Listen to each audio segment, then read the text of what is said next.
Barbecue. I'm Giggleclutz. And I'm Honeyshuckleex. And this is Collab Not Multiplayer, the podcast where we play single-player games together.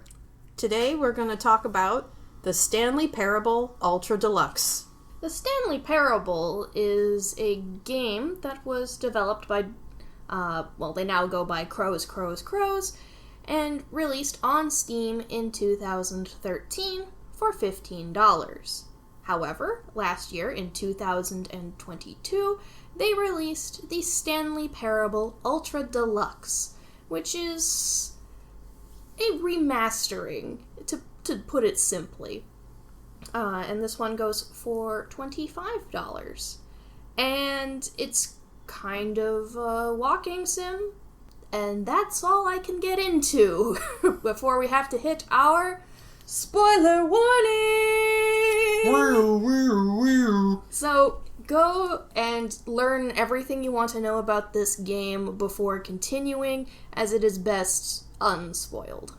Unless you're the kind of person who knows you're not going to play this game, in which case you might have to check out some YouTube to have any clue what we're talking about from this point on, because we are going to go in with the assumption that you're familiar with the material. So we encourage you to go watch a Let's Play or something like that if you've never played it before.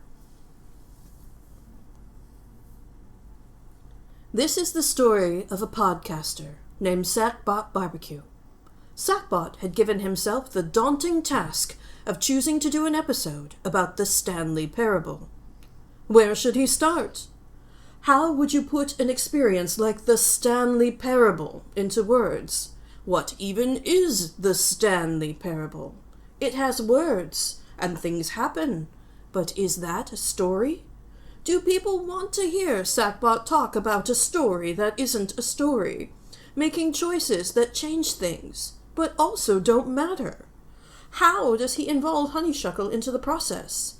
Where should he start? He was so frustrated with the whole process that he contemplated giving up the project entirely. And then he remembered. Why was this coming up now, anyway? What was the thing that made the Stanley Parable relevant again after all these years? He would begin with Ultra Deluxe. And with that, he took the script away from the narrator and took control of the episode for himself. Alrighty, so want to lay out a little bit about the original, just so we can have some colors on the conversational palette. I love that phrase. Beautiful. So basically, the idea is, when you're playing the Stanley Parable, you have the narrator trying to lead you through the game, and it's your choice whether or not you listen. And that's most of the gameplay. You make decisions that affect the story, but you do not make story decisions. It's like you do something and then something happens. The cause and effect does not ever really line up the way you think it will. It's not a traditional story in any sense of the word. It's its own thing. It's the Stanley Parable. So when you say not in any sense of the word, do you mean the word traditional or the word story? Ooh. I don't know. That sounds way bigger than I want to talk today. Alright, okay. We'll write that one down for later. So anyway, depending on which choices you make, the narrator will, get derailed in tons of different ways, which lead to, an array of eclectic endings that don't fit together nicely at all. No, there is no set canon in this story. Every ending seems to exist in its own pocket dimension. So if you're the kind of person who likes consistent canon, and inconsistent canon's gonna drive you nuts, this is not for you. Yeah, that's what makes it a little bit difficult for me to even think about this as a decisions matter kind of game. Because, does it matter? I don't know. If you don't mind, for just a second, I want to talk about one part of the thing. And that is, why is it titled the Stanley Parable? What's a parable? And I looked up the definition of the parable, and according to the American Heritage Dictionary of the English Language, 5th edition, A parable is a simple story illustrating a moral or religious lesson, a comparison or a similitude, or specifically an allegorical relation or representation from which a moral is drawn for instruction. So, it's a story, generally a short one, to teach a lesson. So, that's an interesting framework to add into this playground for exploring obedience and free will. At its basic core, I don't know, you guys agree that that's kind of what this game is trying to explore, is the idea of obedience and free will? Yeah, that's definitely not entirely what it's doing, but it's definitely... It's doing a lot of stuff. It's a topic it definitely brings up and gives you some room to contemplate. If you were going to try to pin down the Stanley Parable as one thing, I would say it is a game. I'd say it's not.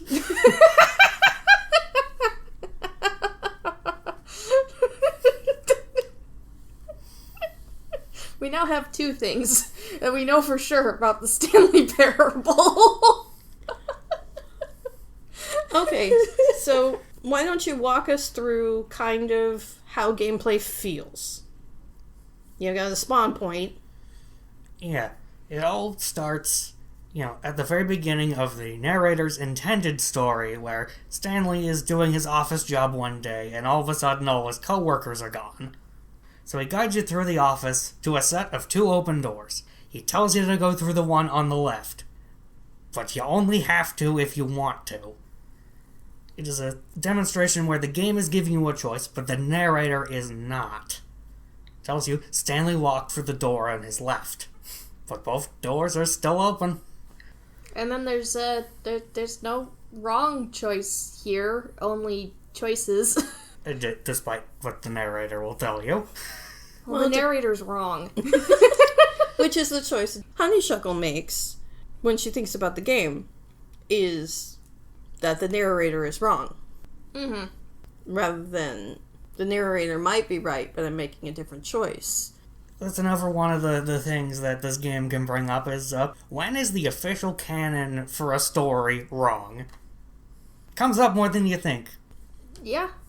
Well, especially in this day and age of the internet, because it wasn't until now that people had the tools to really be able to look at the same sources in real time. This is a uniquely modern to the internet age kind of conversation, kind of concept, canon, in that way. Before it would be, have you heard of the texts involved in this? And rather than, this is the way, this is the law. Except sort of maybe in some very specific fandoms or like comic book circles.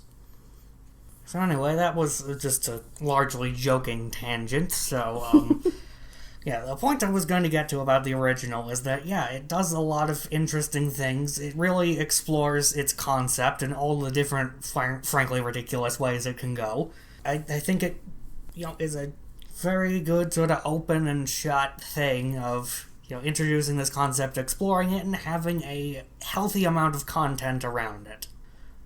So the thing is, with the Stanley Parable Ultra Deluxe, it's meant to be an expansion with new content. So you might be wondering, what if, the first game is pretty well-rounded enough as it is, what do you have to add to it? And that is a question that, the Stanley Parable Ultra Deluxe attempts to both answer and ask. Yes, simultaneously, because it is an interesting contemplation. The thing I was thinking, as a good metaphor for what the Stanley Parable is like, the Stanley Parable is like a choose-your-own-adventure novel, where each of the endings doesn't necessarily have anything to do with any of the other endings. But it's, a lot more rich because you're also being yelled at or praised for your choices by an omniscient-type narrator with an accent. And expanding on that is like, what do you do? Do you add fold-out parts to your choose-your-own-adventure novel? How do you make that bigger without tearing it apart or undoing what's already been done? And I think Ultra Deluxe does a really great job. with one, asking those questions, and two, keeping you interested while you kind of go through the developer's thought processes as represented in the speeches of the narrator and the antics of the narrator while they contemplated this, while trying to create something new for people who loved the project. Yeah. I don't know how else to follow that up. Like, because they go through several stages, like, first, arbitrary mechanic and that's it. Then they go through the idea of looking for feedback in negative reviews. You know, people who didn't enjoy the experience, people who didn't understand the experience, and seeing what they wanted and tried that out. And then they decided, what about more arbitrary mechanics? Sackbot, you want to talk a little bit about examples of what those arbitrary mechanics are? What did they add in Ultra Deluxe? Okay, so the initial, Ultra Deluxe is like a door pops up in the main path that literally says new content on it, and explains the idea of what the Stanley Parable Ultra Deluxe is supposed to be. And then you get into it, and it's like, there is a circle in the room where when you stand in it, you can jump. It's like, normally, all you can do is move from place to place, but in this specific spot, you can jump. But there's only a limited amount of jumps, and once you use them up, they're just gone. So then you go down another elevator and whatnot, and it just says, like, a frickin' wet floor sign that says, like, hey, thanks for playing the new content on it. And the narrator is not happy about that at all. And then takes you on a wild ride of how they would do things differently. If they made the Stanley Parable, they would not expand it making Ultra Deluxe. They would make the Stanley Parable 2. But how do you follow up something like that? Something amorphous. You try and put your hands into it and hold on to it, and you kind of sift right through it. It's really hard to talk about this project, this game. So, like, as you play through it, you can start seeing it be developed. So you get into it, and it's like, another stage of its development is just creating a bunch of new gimmicky mechanics, and, assuming that if I just have enough good ideas, a game will come out of it somehow. Obviously, that doesn't work. Yeah, very, very few games does that work with. Like, maybe sandbox games, but, like, those are pretty niche, honestly. But at the same time, they actually did. That's exactly what they did. Well, they're telling you that once doing that doesn't make any sense, they visually represent it. What they do is they take you into a room, and they have represented all of the little things that the narrator added in what he would make Stanley Parable 2. Jim. Yes. Jim. From a bucket that says a bucket, and a button that says Jim when you press it. A bottomless hole. Asterisk. And a machine that's supposed to give you an unused achievement. Right. Well, that's not even getting into the collectibles. We'll worry about that later. So yeah, it just shows you a bunch of game development garbage in one room, because that's just what happens when you put all those disparate ideas together. It's just a junk pile. Which, in essence, is actually very much in character for the narrator, who never really gave, in the original Stanley Parable, never really gave much thought to the player. Just the tiny story he wanted to tell with Stanley, for purposes of his own, that he wasn't really good at even sharing with the audience. No. So yeah, after that goes down, it's like these scattered mechanics are not a good game, whether or not it's the Stanley Parable. It was like, okay, maybe I'll just take all these new things and add them back into the original. That should be like a way to freshen things up while being respectful to the first game. And how he does that is he gives you the bucket. The emotional reassurance bucket. And it's like one of the things you do when you're leading up to the Stanley Parable 2 thing. It's like, coming to the conclusion to just put the new stuff in. Is like, you get to pick a bunch of balloons to decorate the office. So you get into what is supposed to be the Stanley Parable 2 after all that's been said and done. And it's just the intro of the original, but now there are a bunch of goofy looking balloons all over the place. Which your choices for what the balloons say are... Get well someday, and happy 12th birthday step-niece.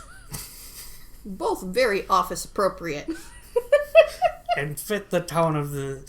Well, they fit the tone of the Stanley Parable very well in both a serious and sarcastic sense, really.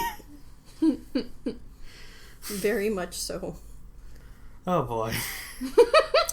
So what did the addition of the bucket do? I mean, what do you do with the bucket?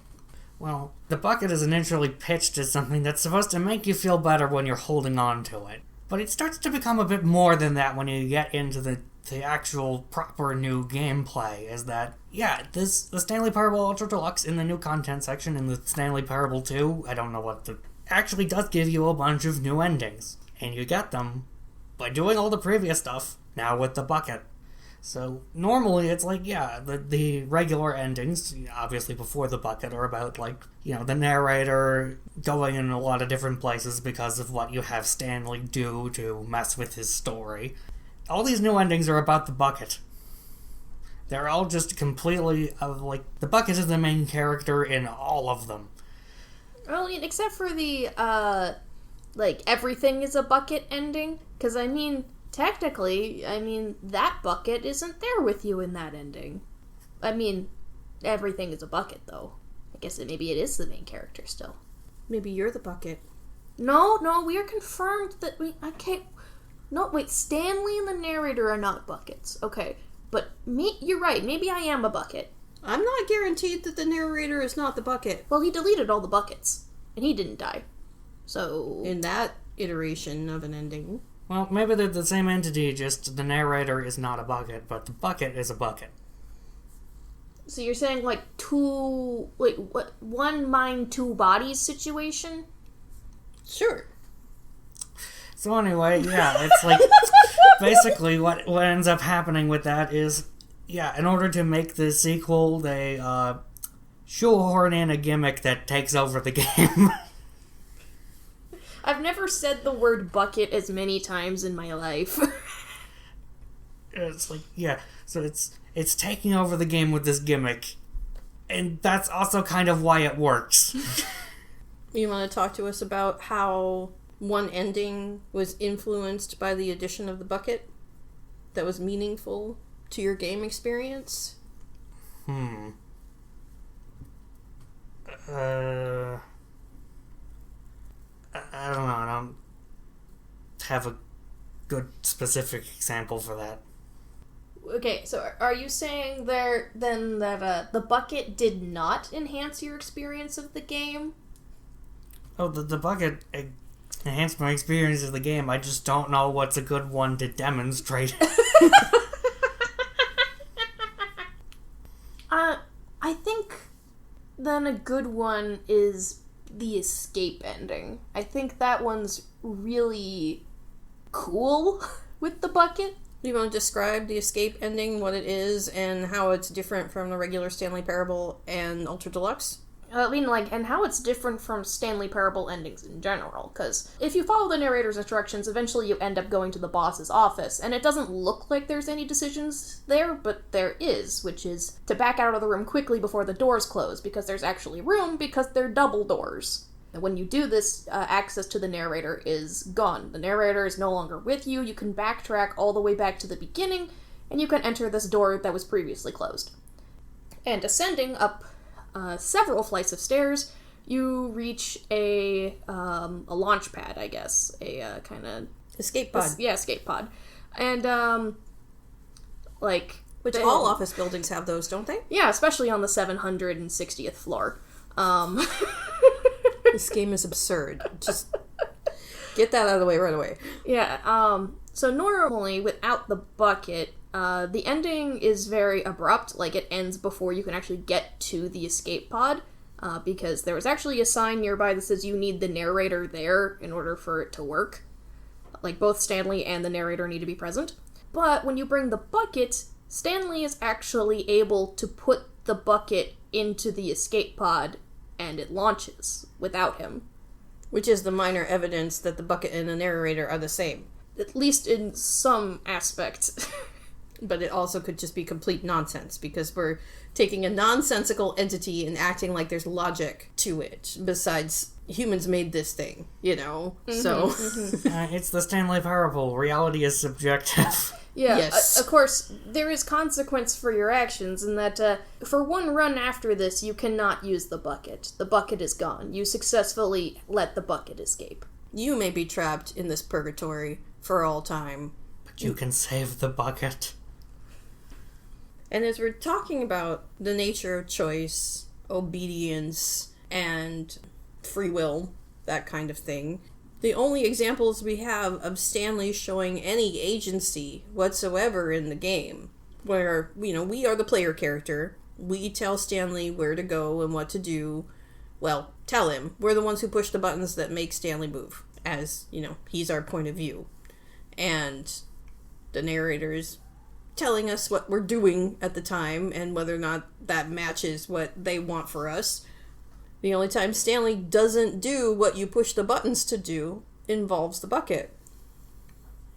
You know, in the escape pod, he, like, autonomously places the bucket into the escape pod. That's just a completely automated sequence that you have no influence over once it starts. Yeah, he gently caresses it as if to tell it that it's okay. It's okay if this is hard. I'll miss you, and then puts the bucket into the escape pod. So yeah, in another ending, the narrator is fed up with the bucket being the center of Stanley's attention now. It's actually the center of his attention. And builds this exciting new Stanley Parable character that definitely fits into the universe of both the original and this one. The Bucket Destroyer. Yeah, definitely existed in the lore beforehand. Definitely not even more arbitrary than the bucket. So yeah, basically he builds this machine to kill the bucket so things can go back to the way they were.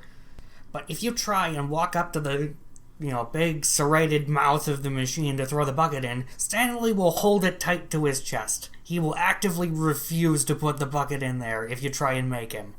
Which is interesting that the game finally makes that kind of a choice, because if you've been playing since it came out in 2013, you have kind of a long-standing understanding of Stanley and his liminal office space and the annoyance of the narrator following you everywhere and not letting you even explore your space without telling you what's happening, telling you what to think, telling you where to go. It's one time there's like something that seems like a choice as to whether or not you kill the bucket, but Stanley doesn't let you make that choice. Which adds a whole nother layer of thinking about the whole thing, if your brain is open to thinking about that whole thing rather than just looking at it as a surface, find the correct paths, solve the puzzles, collect all the endings by having the experience. Because you don't get an achievement for doing each ending. Oh no! I will say, though, if the narrator really wanted you to put the bucket in the bucket destroyer, he could have just said, Stanley put the bucket into the gaping jaws of the machine. He never says something like that. I don't know what he expected. Well, you know, the whole thing is like, you know, the follow-up to having an intervention, so it's like, it's important that Stanley puts the bucket in the machine to, you know, demonstrate that he is letting go of the bucket. Right. But in that same vein, it's the narrator who has a problem with the bucket, not necessarily Stanley. So it makes sense that Stanley wouldn't want to put the bucket in the machine. The bucket is much more reasonable than the narrator is. If Stanley has a friend in any of this, it's the bucket. Which is just such an absurd thing to be having. Because if you've never played the game, which you should have, what are you doing listening to this if you haven't played the game? You're probably friends. Hello! Just, if you haven't... The thing is we're talking about a literal bucket. They put this bucket on a pedestal, and the character picks it up. And when you are the character, you can't really see the character, but you can see his arms sometimes. And then now that he has the bucket, you can see the bucket in your field of vision as you walk around an office and warehouse space. And the way you're holding the bucket doesn't make any sense. I mean, who grips it from the bottom like that? I mean, like, it's just... You're not holding it by the handle. It's a normal metal water pail bucket. And... Sometimes it can have stickers on it. Yes, it can. It's got a little metal handle with a wooden grip. And Yep. yeah, I've definitely haven't spent too much time looking at that bucket. Thinking about the bucket. Dreaming about the bucket. Wondering where the bucket is right now. The bucket is in the Stanley Parable. What are you talking about? Well, sadness. To be fair, the original bucket is now outside of the Stanley Parable because we set it free. More than once. Yeah. I mean, I think we stabbed it first, though. Notably, that one doesn't need a replacement bucket, though. Weird. Anyway, that's way too... I don't know if that's off the beaten path or not. Is any of this conversation on a path in the beginning? I mean, I don't know. I don't know how to anchor this back into... The Stanley Parable is an experience more than it is anything else. More than it is a video game. More than it is a story. It is kind of an out loud, visual, immersive conversation in a way. It's like dreaming with a developer. So, do you have an ending that you find poignant and want to talk about? Or just was your favorite? Or... Okay, so since I have a favorite ending to cite, yeah, this one where it gets implemented is kind of complicated because it's exclusive to my knowledge, exclusive to Stanley Parable Ultra Deluxe, but actually you access it before you reach the new content, which is... Again, brings about the whole thing that canon is relative.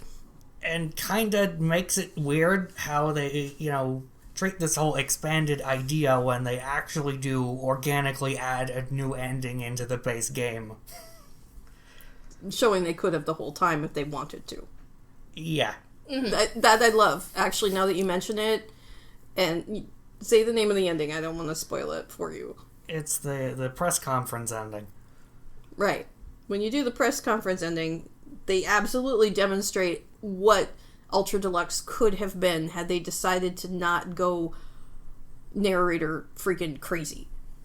Yeah, like, they could have added, like, more doors in more places. They could have, like, I mean, clearly this elevator is now an ending. Cool. Yeah, you reach this elevator that you have to go to down, like, one of the main paths, but, yeah, turns out... It's like, what you have to do to get the press conference ending is, it involves pressing the up button on the elevator. Yeah, I replayed the original version, the 2013 version, and there was only a down button, and I didn't even notice. So, yeah, they just casually just slipped in this button, and now there's a new ending. 2 if you count bringing the bucket. In the storyline setup before the new content is added. Because they do kind of try to preserve the original Stanley Parable experience by letting you say you've never played before when you buy Ultra Deluxe, and then your experience of playing the game is very close, not identical, to what it would have been to play the game before Ultra Deluxe was added.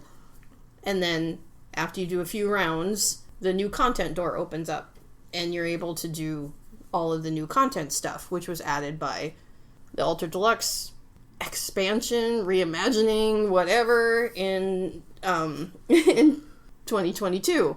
And it's just so funny how these things live in both spaces, because we played it right away when it first came out. Yeah. Yeah, I even, found out about it back when it was a mod for Half-Life 2. Which was a really big deal to you at the time. I mean, Half-Life 2. Yeah. I guess I should probably talk about my favorite ending. Well, did you have more to talk about with the why is the press conference ending your favorite? What about that? Well, it's just, it's kind of this fun journey Stanley ends up with the narrator, because it's like, yeah, you're supposed to leave the boss's office in a secret elevator, go down, find some mind control facility or something, whatever. Who cares? But you just go back into the elevator and press the up button to go back to the office, and the narrator's like, oh, would you believe it? It's the boss's office. And you do that a couple more times, and eventually it's like, instead of just being annoyed about how repetitively a pain in the butt Stanley's being, he starts to lean into the writing potential of the idea.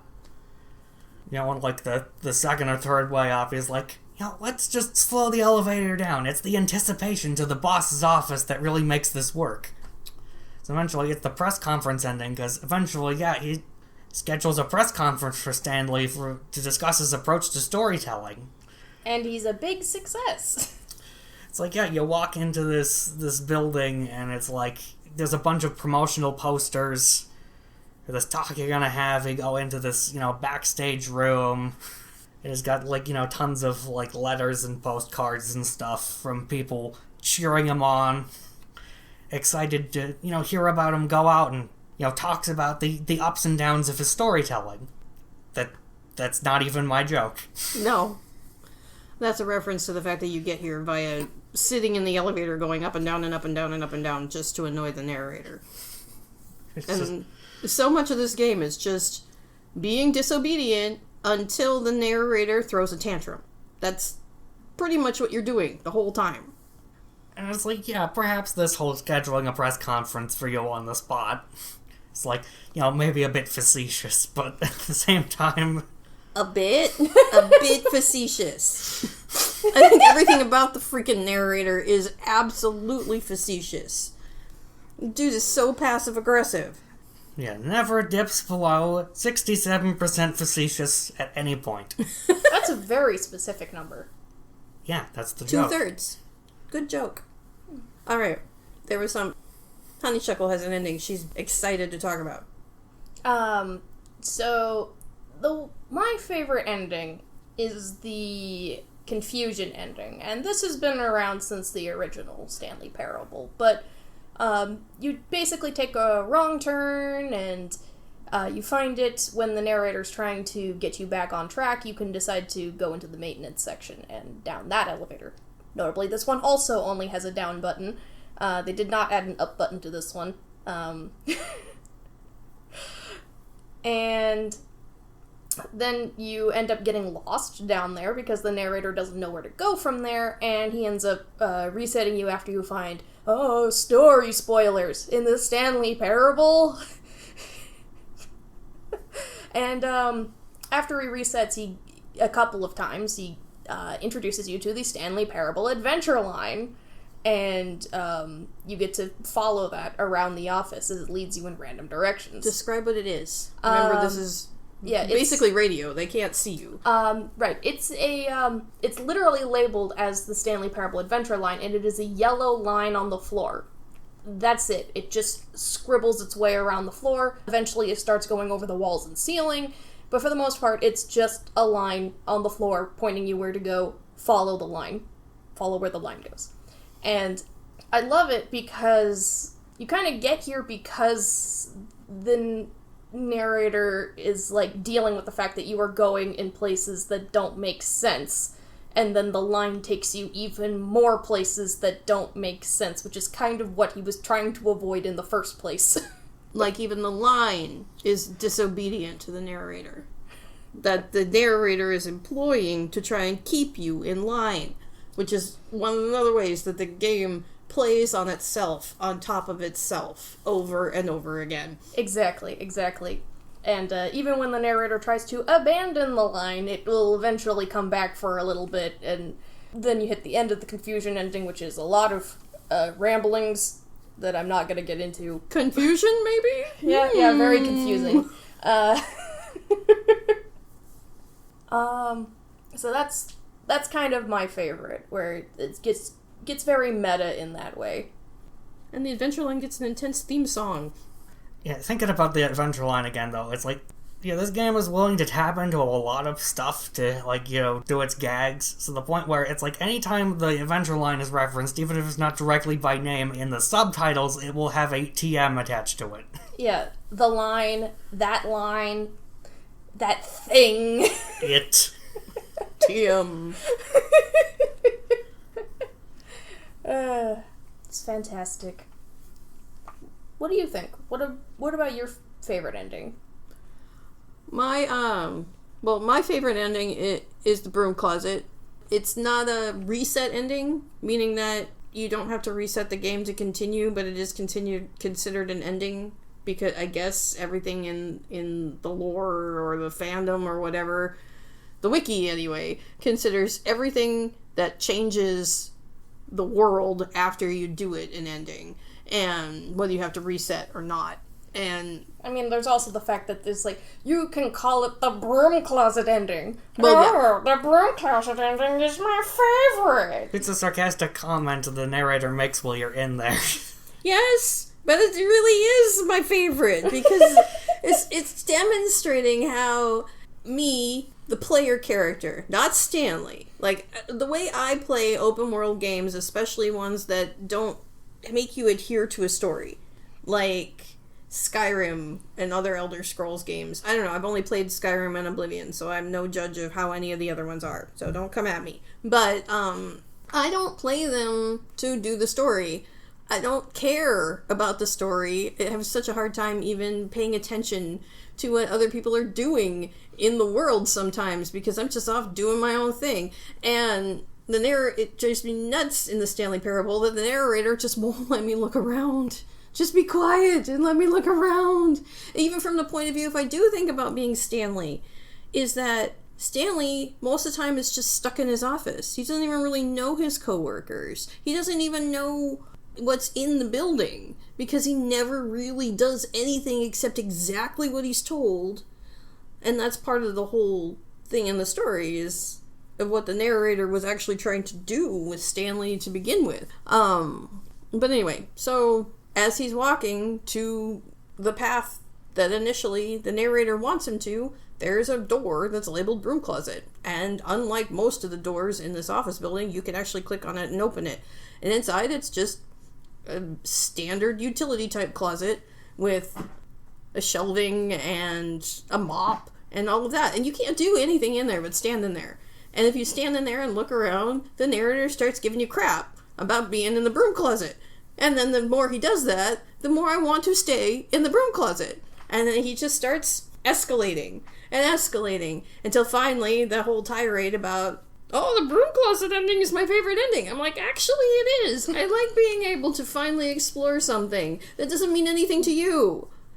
I don't mind knowing where everything is, so that way if I need something, I can go get it. This is a thing I will do in real life. I will look in the broom closet to see what's in there, so I know where things are kept in case there is an emergency or just, whatever. I am curious. I'm a curious person. I'm gonna look all over the place. So, yeah, that is my favorite ending, and the fact that they made fun of me for it made me double down. Screw you, Mr. Narrator. This is an ending whether you like it or not. Right. And the last time we played, I didn't push it to the point where eventually, if you do it too much, if you go in the broom closet every time you go by the broom closet, he will board up the broom closet so you cannot go in there anymore. We didn't get to that point. Well, I guess that's why it's called an ending. It'll change something. But anyway, when you get the bucket, after the addition of Stanley Ultra Deluxe, he talks about how the bucket wants to stay in there? The broom closet wants the bucket. The broom closet wants the bucket. Okay. Either way, narrator uses two things he hates to try and get rid of them both at the same time. And which was an interesting addition and spin on the concept of, yes, this game takes things so mundane as I need to go to the conference room and I decide to hang out in the broom closet instead, and makes it a whole thing. Makes it achievement level expectations of happening in a game, which unfortunately in my life, I am mundane enough that, hey, I like that kind of stuff. I mean, mundane stuff is relatable. Yeah. Well, and there's also the metaphorical thing about being in the closet and being given guff for being in the closet, or for the reasons why you would need to be in the closet. And if someone's being really overbearing about it, that's relatable. And if they're going to give you crap and berate you. Yay, I made up a new word that means nothing. Derate. Derate sandstorm. What on earth would that mean? I don't know. Okay.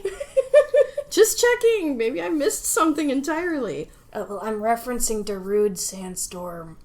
The song. Still have no idea what you're talking about. Is that a Pokemon reference? See, I'm gonna claim ignorance. See, I'm gonna be vulnerable with you people.